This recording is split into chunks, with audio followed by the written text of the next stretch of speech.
Welcome again to Save Your Money, Save Your Teeth, the go-to podcast where curiosity meets dentistry, straight from the experts. It's Eon with you, and every week I'll be chatting with Dr. Clifford Yudelman. We take a nice deep dive into the world of dental care from a consumer's perspective. So whether you're looking to brighten that smile or protect your wallet, we've got you covered with practical advice and the latest insights. So stick around as we uncover the secrets to maintaining both your dental health and also your finances. Dr. Yudelman, welcome once again. Hi, thank you. Thanks for having me back. So today, the myths and realities of wisdom teeth. Let's get into it. What are some common myths about wisdom teeth, and what are the facts that then debunk these myths? Oh, that's a great question. So first of all, one of the myths is everyone has wisdom teeth. And the fact is not everyone develops wisdom teeth. We often see patients that don't have any wisdom teeth, and then other people have one, or sometimes we even see patients that have got all four wisdom teeth plus an extra tooth called a supernumerary. So you can even have 5 or 6 wisdom teeth. So if you were born without wisdom teeth, then you're very lucky. The other one is that wisdom teeth always need to be removed. So that's not true at all. A lot of patients we see have space and their wisdom teeth come in and they're able to keep their wisdom teeth clean, and they use them for chewing and they function normally. So I don't like to refer patients to get their wisdom teeth out just because they've got wisdom teeth. I do have a few rules of thumb that we'll probably cover later today, but removal is only necessary if they're causing pain, or if they're impacted, or if they could lead to other dental complications. And the last myth that's probably one of my favorites is the myth that wisdom teeth cause crowding of the front teeth. And there are a lot of studies now to show that wisdom teeth do not exert enough pressure to cause shifting of your front teeth. We see that shifting around the same age that the wisdom teeth come in. So between age 18 and 21, people naturally have shifting. Even if they had their wisdom teeth out when they were 17, those lower front teeth can still shift with or without wisdom teeth. And getting your wisdom teeth out to avoid the crowding is definitely a myth. And some dentists listening to this might disagree with me, but I'm here for the consumer, not to protect the dental profession. I'm not here to knock any other dentists, and people should always listen to whatever their own dentist tells them. So, and also you can Google this. I use Perplexity and look up only published articles, not what people have on their websites. Dr. Yudelman, when should one consider having their wisdom teeth removed? How do you know? So most people know when a wisdom tooth is giving trouble, because generally we see it when people are going in for their matric exams around that age, or in first year or second year university when you're under stress. So maybe a wisdom tooth is poking in. Often it's a lower wisdom tooth that's poking through the gum and it's taking its time coming in. And then if you take an x-ray, that wisdom tooth is actually tilted forward and there's not enough space for the wisdom tooth. The wisdom tooth, the gum around the wisdom tooth will get very irritated. It's called a pericoronitis, and it can actually turn into a very serious infection. So the very first time you get a pericoronitis, the dentist can prescribe a warm saltwater rinse or a medicated mouthwash. And if your face is swollen or you can't open your mouth, if you've left it a little bit too long, we often will give augmentin or amoxicillin. And if that doesn't work on its own, we'll give other antibiotics. And then if you keep it very clean, you can wait until after exams or until it flares up the next time. But if that tooth is not going to come in on its own, that would be a good time to get a panoramic x-ray, or in some cases even a CBCT, which is a 3D x-ray. At OptiSmile, if we do a panoramic x-ray and we see impacted wisdom teeth, we'll go ahead and take a CBCT. It's a 3,500 Rand x-ray. we do these at no charge because the patient has already had one x-ray, so we don't like to charge for both of them, but we want to see where the wisdom teeth are and whether we do need to refer them. So as I say, you'll get pain and discomfort, gum inflammation, your gums will be red, swollen, or infected behind your last molar. And sometimes it will be on an x-ray, the dentist would see a cyst or something that is affected the wisdom tooth, which would definitely mean that it needs to come out. And there are times where this can affect the nerve in the jawbone and lead to other problems. Why is it often recommended to remove wisdom teeth that aren't currently causing problems? Generally, so if a patient, the rule of thumb that I've been using, and I've been in practice for over 40 years now, in fact, 41 years, is if wisdom teeth are very impacted, they're completely covered in bone, and the patient is over the age of 30 and the tooth has never given problems and looks like it will never give a problem, there's no sign of any cysts starting, I'll generally tell the patients that we'll monitor this. We'll take an x-ray every 3 to 5 years and not recommend that they have these teeth out. If a person has had 1 or 2 episodes with 1 or more wisdom teeth, and it looks like the other wisdom teeth are going to give problems in the future and they're younger, I will try and refer them as early as possible.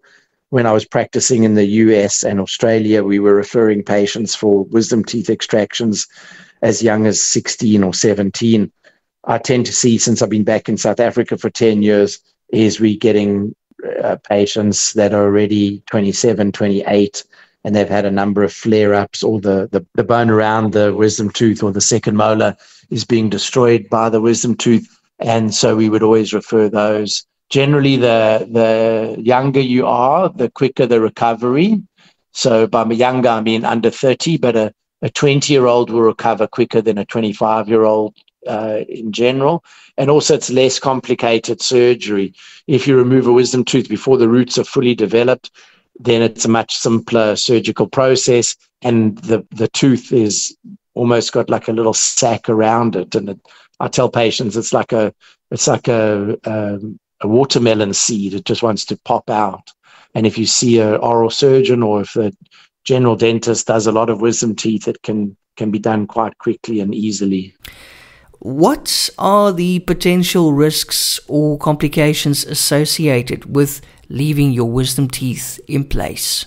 So thanks for that. So infection and decay. So wisdom teeth are very hard to reach and clean, which can lead to decay and gum disease. So often I'll see a patient where the whole mouth is very clean and their teeth are perfect, there's no cavities, but they struggle to keep a partially erupted or a wisdom tooth right at the back, say on the upper, that's come in a little bit crooked. They struggle to keep that clean and they get a bad taste or smell. There's some gum disease there. And we find when the patient gets that wisdom tooth out, or if there's more than one, they get them out, their whole mouth is much easier to clean and their breath is fresher. Often on a lower wisdom tooth that's leaning forward, we'll find, well, not that often, but certainly maybe once or twice a year, I'll see a patient that comes in where the dentist has left a wisdom tooth alone and food gets stuck on the lower, between the wisdom tooth and the second molar, and the root of the second molar gets a cavity, and sometimes the patient can end up with a root canal or even losing a perfectly good second molar. Cysts and tumors are not that common, but it is something that can happen. And also damage to adjacent teeth. If you leave wisdom teeth in place and you wait too long and you get it out when they eventually do give a lot of problems, when you're 50 or 60, there's more chance of damage to your nerve when the surgeon takes the tooth out. Every dentist's got their own guidelines or philosophy depending on what courses they've taken and what journals they've read. I would recommend that anytime someone is looking at having any type of surgery, that you get more than one opinion. If you have a general dentist that recommends taking out the wisdom teeth and he wants to do it himself, sometimes getting a second opinion from an oral surgeon isn't a bad idea. If the oral surgeon says, yes, they need to come out, then at least that's two opinions right there. I don't want to upset too many dentists by sprouting too many of my own philosophies on that. So I think let's leave it at that. Is it best to have wisdom teeth removed under general anesthesia or local anesthesia? And what factors influence this decision? So let's say, for instance, you've got lower impacted wisdom teeth, meaning they're leaning forward or they're leaning backwards and there's not enough space. And it's going to be quite a job for the oral surgeon to remove those two teeth. And the upper wisdom teeth will then also need to be removed because they will just keep growing down and cause gum issues or cavities like what we discussed. So if you're going to be considering getting 4 wisdom teeth out, my general advice would be to go to an oral surgeon and get them done under general anesthesia in the hospital. If you're on medical aid, they generally will cover the procedure as an in-hospital procedure. You get better coverage. It ends up being a lot cheaper. If you get it done in a dentist chair, it's a lot of numbing and a lot of unpleasant drilling and removing of bone and suturing. This is the type of stuff. It was me, myself. I got my wisdom teeth out when I was in second year dental school. And I think I was knocked out for all of about 20 minutes. And once you're out, the oral surgeon can go to work and do a very good job. If you're awake, and it will definitely take longer if you're awake. And as I say, lots of injections. And even with the numbing, it can still be unpleasant. But if you're in your 20s or 30s and you've got just one wisdom tooth that's partially erupted, or maybe it's an upper wisdom tooth that's over erupting, maybe you had your bottom ones out or they're fully impacted, it can be quite a straightforward and simple procedure to just get one wisdom tooth numbed and to get it pulled out in a traditional fashion. So it varies from case to case. Generally, as I say, I think for me the best thing is to get a general anesthetic. That's what I would always advise, or in most cases. And doctor, can the removal of wisdom teeth improve one's oral health, or is this purely a preventative measure?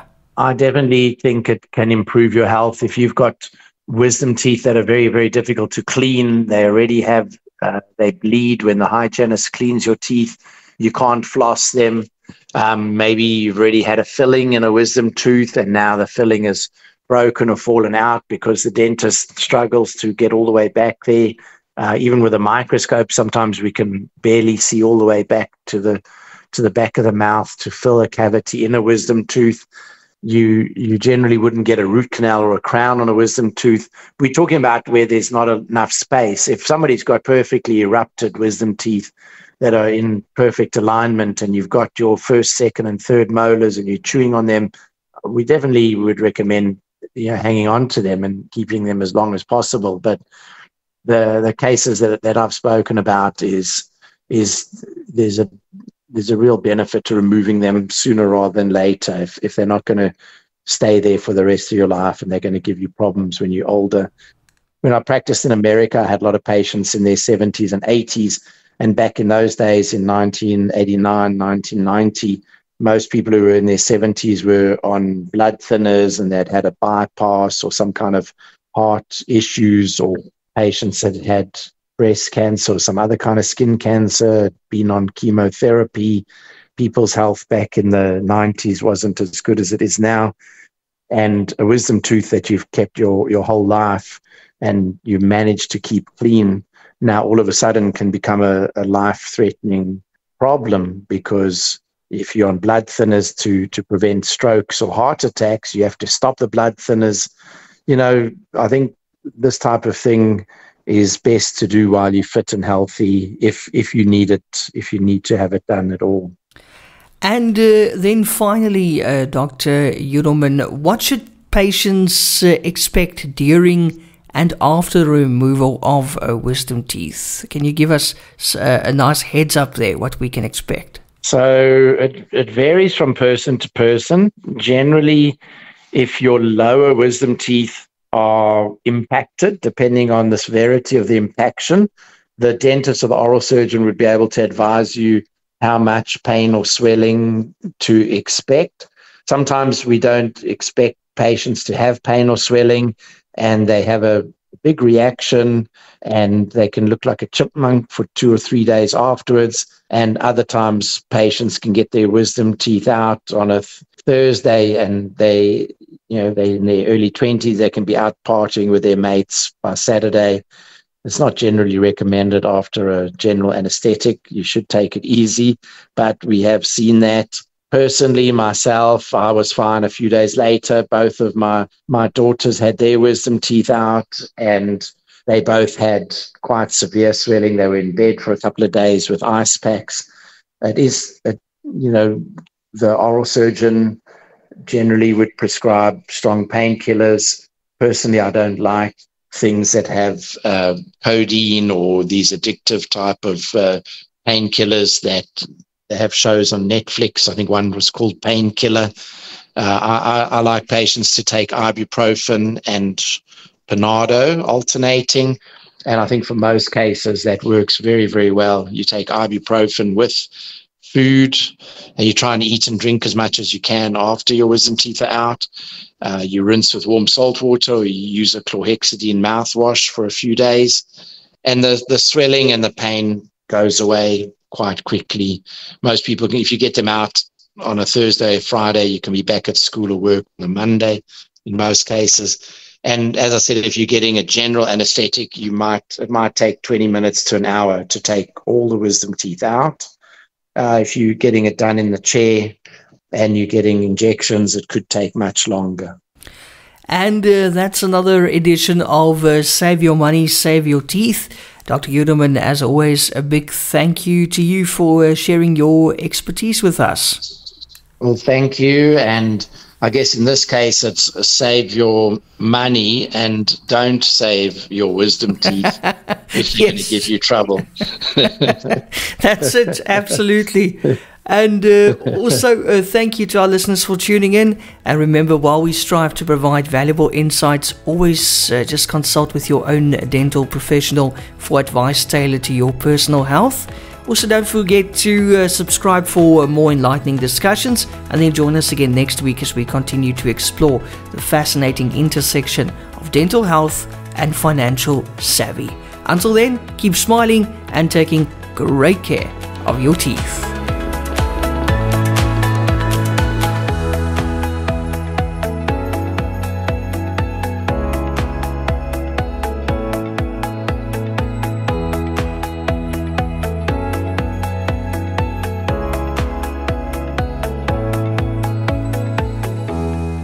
Discover the world of dental excellence with OptiSmile. Join us for a weekly podcast featuring Dr. Clifford Yudelman, a seasoned expert with 40 years of dental experience across 4 continents.